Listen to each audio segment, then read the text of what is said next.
विद्यार्थी मित्रों, मैं मनोज ब्रह्मभट्ट आज 9वीं कक्षा में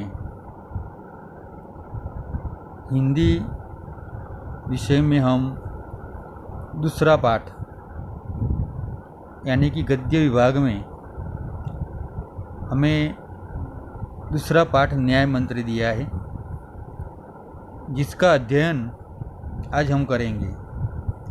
ये पाठ श्री सुदर्शन जी ने लिखा है और श्री सुदर्शन जी ने इस कहानी में जो सम्राट अशोक के समय की ये कहानी है कि स्वयं सम्राट अशोक को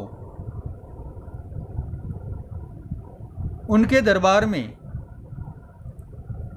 श्रेष्ठ न्याय मंत्री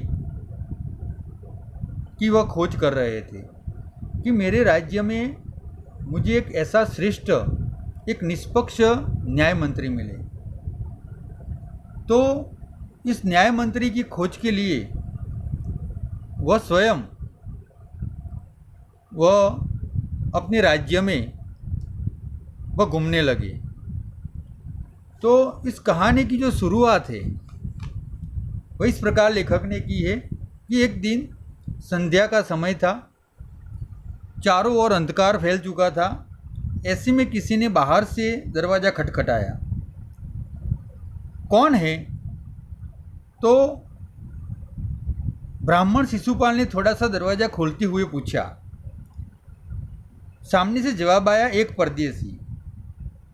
क्या मुझे रात काटने के लिए यहाँ स्थान मिल जाएगा आपके घर में? जैसे ही शिशुपाल ने दरवाज़ा खोला तो उनके सामने एक नवयुवक खड़ा था। उन्होंने मुस्कुराकर कहा, ये मेरा सौभाग्य है, अतिथि के चरणों यह घर पवित्र हो जाएगा, आइए पधारिए। अतिथि को लेकर शिशुपाल घर में गए और उनका आदर सत्कार किया। फिर दोनों उस समय देश की अवस्था की बातें करने लगी।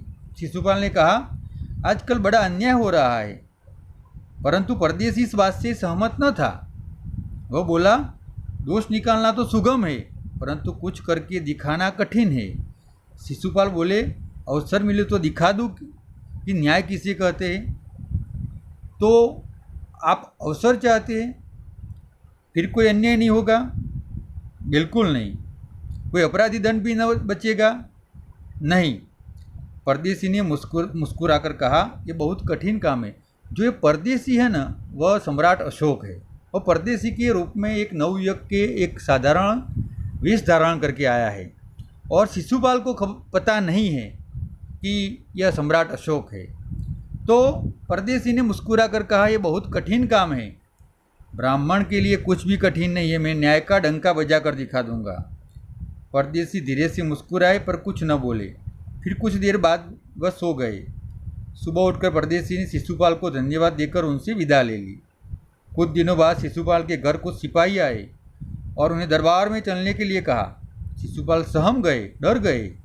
वे समझ नहीं सके कि सम्राट ने उन्हें क्यों बुलाया है। कहीं उस परदेसी ने सम्राट को झूठी सच्ची शिकायत तो नहीं कर दी। दरबार में पहुंचकर शिशुपाल को कलेजा धड़कने लगा जब उन्होंने देखा कि परदेसी ही सम्राट अशोक है। सम्राट बोले, ब्राह्मण देवता, मैं आपको न्याय का अवसर देना चाहता हूँ, आप तैयार हैं? यानी कि मैं आपको न्यायाधीश बनाने के लिए तैयार हूँ। पहले शिशुपाल तो घबराए, फिर बोले, यदि सम्राट की इच्छा है तो मैं तैयार हूँ। बहुत ठीक, कल से आप न्याय मंत्री हुए, सम्राट ने कहा और अपने हाथ से अंगूठी उतारकर शिशुपाल को पहना दी। यह सम्राट की राज मुद्रा थी। अब शिशुपाल ने न्याय मंत्री थे, उन्होंने राज्य की समुचित व्यवस्था शुरू कर दी और राज्य में अब शांति रहने लगी। लेकिन एक महीने बाद किसी ने रात में एक पहरेदार की हत्या कर दी। सुबह होते पता यह बात चारों ओर फैल गई। लोग बड़े हैरान थे। शिशुपाल को भी नींद उड़ गई। उन्होंने खाना पीना छोड़कर अपराधी का पता लगाने की रात दिन एक कर दिया, यानी कि कड़ी मेहनत कर दी। बहुत प्रयत्न करने के बाद जब अपराधी का पता चला, शिशुपाल को आश्चर्य का ठिकाना न रहा। स्वयं सम्राट ने उस पहरेदार की हत्या की थी। सम्राट को अपराधी घोषित करना बहुत कठिन काम था। शिशुपाल करे तो भी क्या करे।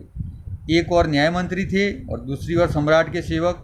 परंतु न्याय की दृष्टि में सम्राट और साधारण व्यक्ति में कोई अंतर नहीं होता। यानी कि जो न्यायाधीश होता है, अगर वह राजा हो या साधारण व्यक्ति हो, उसे न्याय तो जो निष्पक्ष देना पड़ेगा। उसी तरह शिशुपाल ने तय कर दिया।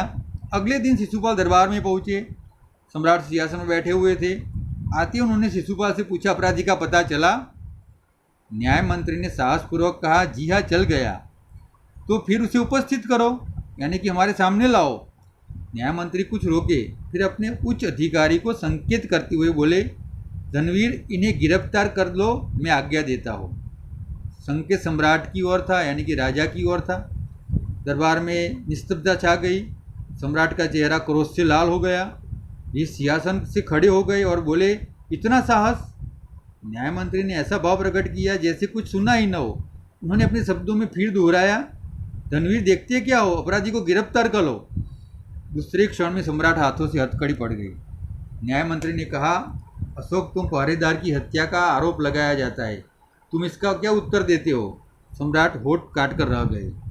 न्याय मंत्री ने फिर पूछा, तो तुम अपराध स्वीकार करते हो?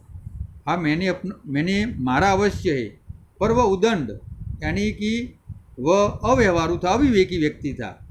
सम्राट का उत्तर था, वह उदंड था या नहीं? तुमने एक राज्य कर्मचारी की हत्या की है, तुम अपराधी हो, तुम्हें मृत्युदंड तो दिया जाता है। न्याय मंत्री ने निर्णय दे दिया। तभी न्याय मंत्री का संकेत पाकर एक कर्मचारी सम्राट अशोक की सोने की मूर्ति लेकर उपस्थित हो गया।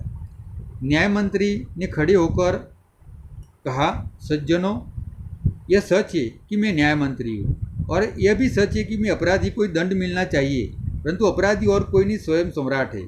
शास्त्रों में राजा को ईश्वर का रूप माना गया है, इसलिए ईश्वर ही दंड दे सकता है। अतः मैं आज्ञा देता हूँ कि सम्राट को चेतावनी देकर छोड़ दिया जाए और उसके स्थान पर इस सोने की मूर्ति को फांसी पर लटका दिया जाए, इससे लोगों की शिक्षा मिले। न्याय मंत्री का न्याय सुनकर लोग जय जयकार कर उठे। सब लोग चले गए। शिशुपाल ने राजमुद्रा सम्राट अशोक के सामने रख दी और बोले, महाराज, ये राजमुद्रा वापस ले लो, मुझे बोझ नहीं उठाया जाएगा। अशोक ने सम्मान भरी दृष्टि से उनकी ओर देखते हुए गदगद कंठ से कहा, आपने मेरी आंखें खोल दी है, आपका साहस प्रशंसनीय है, यह बोझ आपके अतिरिक्त कोई नहीं उठा सकता। न्याय मंत्री निरुत्तर हो गए। तो इस कहानी में एक न्याय मंत्री राज्य में कैसा होना चाहिए?